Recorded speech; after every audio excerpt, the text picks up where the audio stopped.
2026কে বলা যেতে পারে ইয়ার অফ কামব্যাকস। সূর্যা করলো, আমাদের রবি তেজা করলো।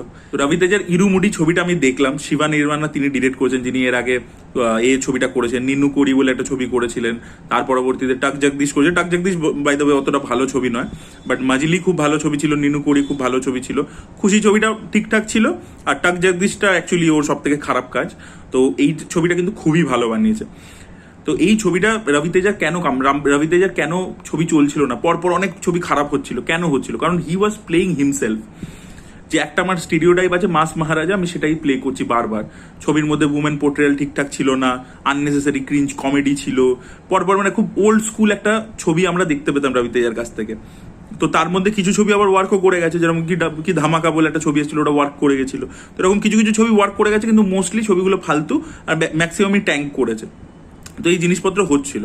এবার শিবা নির্মাণা যে ডিরেক্টর, সে কি করেছে, ইরুমুডিতে রবি তেজা এই মাস মহারাজ ইমেজটাকে ফেলে দিয়েছে, তাকে একদম নতুনভাবে এক্সপ্লোর করেছে।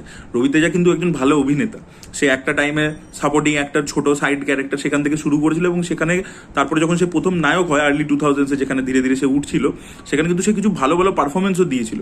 তো সেটা কিন্তু তার ইউএসপি ছিল। তো সেই অভিনেতাটাকে বার করেছে, পারফর্মার যে রবি তেজা, তাকে এখানে বার করেছে। তো তার পারফরমেন্স কিন্তু এই ছবির হাইলাইট, আপনারা যদি তখন দেখবেন। আর রবি তেজার কামব্যাক আমি পার্সোনালি খুব খুশি, বিকজ ছোটবেলায় যখন আমরা প্রথম সাউথের ছবি দেখা শুরু করেছি হিন্দি ডাবিংয়ে, তখন কিন্তু রবি তেজার ছবি খুব পপুলার ছিল। তো সেইখান থেকে আর কি যখন আজকে দেখলাম যে পারফর্মার রবি তেজাকে দেখতে পাচ্ছি, ওর মেয়ের সাথে ওর বন্ডিংটা, ইমোশনাল দিকটা এত সুন্দর করে ফুটিয়েছে, তো সেটা খুবই ভালো লেগেছে। তো রবি তেজার পারফরমেন্স ডেফিনেটলি পজিটিভ এই ছবিটার ক্ষেত্রে।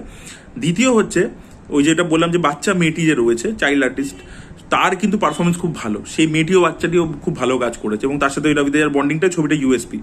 সেকেন্ড হচ্ছে এই ছবিটা কিন্তু খালি একটা বাবা মেয়ের সম্পর্কের ইমোশনাল ড্রামা নয়, তার সাথে থ্রিলার অ্যাঙ্গেলও রয়েছে, এবং সেটা কিন্তু অ্যাকচুয়ালি খুব ভালো ডিল করেছে শিবা নির্মাণা। মানে ওই যে অ্যান্টিসিপেশনটা তৈরি করেছে, একটা সাসপেন্স টেনশন তৈরি করেছে ফার্স্ট হাফে, এবং সেকেন্ড হাফে যেখানে টুইস্টটা রিভিল হয়, সেটা কিন্তু যথেষ্ট আপনাদেরকে মজা দিতে চলেছে। তো সেটা খুব ভালো, তো সেটা ওয়েল রিটেন, তো সেটা আপনাদেরকে একটা মজা দেবে যে, এবং এটার মধ্যে যে সোশ্যাল মেসেজটা আছে না, সেটা প্রচন্ড রেলিভেন্ট আজকের দিনে। যে এই যে বাচ্চা মেয়েদের সাথে কি হচ্ছে, এবং তাকে আপনি কি ধরনের পেরেন্টিং দেবেন। তো এখানে একটা কনফ্লিক্টিং আইডিয়া অফ পেরেন্টিংও দেখিয়েছে, যে একদিকে বাবা বাচ্চাকে এম্পাওয়ার করবার জন্য বলছে যে তোমার সাথে যা হয়েছে আমাকে এসে খুলে বলবে, আর একদিকে বলছে না, বাচ্চাদেরকে এটার সাথে অ্যাডজাস্ট করে নেওয়া উচিত। তো এই যে দুটো কনফ্লিক্টিং আইডিয়া, সেইটাকে নিয়ে না এই ছবিটা পুরো দাঁড় করিয়েছে আর কি। তো সেই ওভারঅল যে মেসেজটা ছিল, যে বক্তব্যটা ছিল, সেটা খুব ইম্প্যাক্টফুল, রেলিভেন্ট, এবং খুব ভালোভাবে উঠে এসেছে ছবির মধ্যে। আর ছবিটাকে না, মানে শিবা নির্মাণার ডিরেকশন দেখে এই পার্টিকুলার এই ছবিটাতে আমি বুঝলাম যে সে তামিল সিনেমার প্রচন্ড ফ্যান। তো তামিল ছবি যেরকম প্রচন্ড গ্রাউন্ডেড করে, এবং এই ছবিটার মধ্যে একটা ইউএসপি আছে কি, এটাকে অন্য তেলেগু ছবির মধ্যে দেখতে নয় টিপিক্যাল, এটাকে এমনভাবেই যে সিনেমাটোগ্রাফি করেছেন, একটা মালায়ালাম ছবির লুক অ্যান্ড ফিল দেওয়া হয়েছে। তার সাথে মিউজিক ডিরেক্টর নিয়েছে জিভি প্রকাশকে, যে তামিলে করে। তো মিউজিক কিন্তু অ্যাকচুয়ালি ব্যাকগ্রাউন্ড মিউজিক খুবই ভালো হয়েছে, ব্যাকগ্রাউন্ড মিউজিক আগের মন মন হাইলাইট।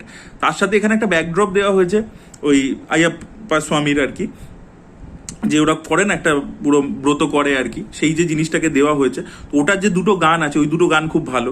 প্লাস এটা ডিভোশনাল ফিল্ম নয়, বাট এই এলিমেন্টটা থাকার জন্য এই যে পুরো ওরা করছে আর কি, ব্রতটা করছে, পালন করছে, ওই যে পুরো অ্যাঙ্গেলটা, ওটা কিন্তু একটা ডিভোশনাল ফিল কিন্তু গল্পটার মধ্যে দিয়েছে, একটা সুন্দর অ্যাঙ্গেল এনেছে, যেটা কিন্তু ভালো ওয়ার্ক করেছে ছবিটার জন্য, গল্পটার ক্ষেত্রে মানে একটা লেয়ার অ্যাড করেছে। তো সব দিক থেকে ছবিটা মেকিং ইত্যাদি সবই ভালো হয়েছে। পারফরমেন্সেস তো প্রথমেই বললাম খুবই ভালো। তারপরে টিপিক্যাল তেলেগু ছবির মতো লুক অ্যান্ড ফিল হয়নি, এটা মালায়ালাম ছবির মতো অ্যাস্থেটিক্স রুটেড বানিয়েছে জিনিসটাকে। জিভি প্রকাশের বিজিএমটা একটা অন্য রকমের ফ্লেভার, একটা তামিল ফ্লেভার অ্যাড করছে। তার সাথে ওই ডিভোশনাল যে অ্যাঙ্গেলটা, সেটা খুব সুন্দর, বাবা মেয়ের বন্ডিংটা খুব সুন্দর, মেসেজটা খুব ভালো, আর মেকিং ইত্যাদিও খুব ভালো। আর আরেকটা জিনিস কি, তেলেগু সিনেমা মানেই হচ্ছে কমার্শিয়াল ছবি, মানে যে গল্পতে পৌঁছানোর আগে কিছু আপনাকে রোড ব্লকস দেবে, কিছু জায়গায় প্লটটা ডেভিয়েট করে। এখানে কিন্তু শিবা নির্মাণা 1% সরেনি আর কি কোর প্লট থেকে, যেটা ছবির মেন থিম, সেটাই গল্প, আমি সেদিকেই স্টিক থাকবো, আমি একটা অনেস্ট ফিল্ম বানাবো। আমি জোর করে রবি তেজার ফ্যানদেরকে কেটার করবার জন্য এখানে একটা কমেডি দেবো, এই করবো ওই করবো, এসব কিছু করা হয়নি। যা এসছে গল্পের মধ্যে, সেটা প্রচন্ড অর্গ্যানিক্যালি এসছে। তো সেইটা একটা ভালো লেগেছে, যে ভাই আননেসেসারি ডিট্যুর হয়নি, তো সেটাও খুব ভালো। তো রাইটিং ভালো হয়েছে, এক্সিকিউশন তো খুবই ভালো, মাইথিলি মেকার্স পয়সাও খরচা করেছে, রবি তেজার পারফরমেন্স খুবই ভালো। টুইস্ট দেখুন, কিছু জায়গায় ছবিটা একটু প্রেডিক্টেবল হয়ে যায়, যেরকম টুইস্টটা খুব শকিং, সেটা রিভিলেশনটা ভালো, বাট তারপরের কিছুটা পোর্শন আবার লাস্টে একটা ইমোশনাল ব্যাপার আছে, তার আগের যে পোর্শনটা সেই জায়গায় একটু প্রেডিক্টেবল পাতেও হাঁটে, তো সেই একটু প্রেডিক্টেবিলিটির জায়গা আছে।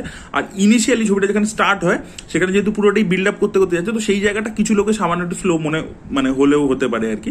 তো এই দুটোই মানে খুব সামান্যই নেগেটিভ, মানে সেটা নেগেটিভ না মানে ধরলেও চলে, বাট ওভারঅল একটা খুব ভালো একটা ছবি হয়েছে। তো শিবা নির্মাণা সত্যি বলছি দারুণ, এটা মানে আমি বলবো যে অ্যাকচুয়ালি নিনু করি নানিকে নিয়ে বানিয়েছিল, ওটাও ভালো ছবি ছিল, বা মাজিলিও আমার খুব পছন্দের ছবি, কিন্তু আমি বলবো ওগুলোকে ইরুমুডি টপকে গেছে, ইরুমুডি আরও বেটার ছবি হয়েছে। আশা করবো শিবা নির্মাণা সামনের দিনে আরও এরকম রুটেড ছবি বানাবে, আরও এরকম ইমোশনাল গল্প বলবে। তো he is very good with emotions আর কি। তো ছবিটা প্রচণ্ড ইমোশনাল, ভালো, থ্রিলার দিকটাও স্ট্রং, রুটেড গল্প বেশ ভালো, এবং রবি তেজার ফাইনালি কামব্যাক হয়েছে, ছবিটা বক্স অফিসে পারফর্ম করছে খুব ভালো, তো খুবই ভালো আর কি, মানে একটা হিরোর কামব্যাক হলো। তো আশা করবো রবি তেজার ইয়াং ডিরেক্টরসদের সাথে কোলাবরেট করবেন এবং সামনের দিনও এই স্ট্রিকটাকে মেনটেন রাখবেন, সেটাই আর কি সব থেকে বেশি দরকারি।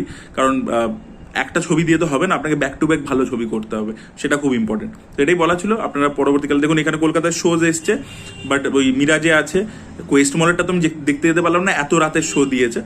তো যাই হোক, তো আপনারা যদি চান তো হলে গিয়ে দেখুন, হলে দেখলে খুবই ভালো লাগবে, বাট যদি না পসিবল হয় পরবর্তীকালে ওটিটিতে অবশ্যই চেক আউট করে দেখুন। আর যদি কেউ দেখে ফেলেছেন তার কি ওপিনিয়ন অবশ্যই কমেন্টে লিখে জানাবেন। Thank you so much, bye by.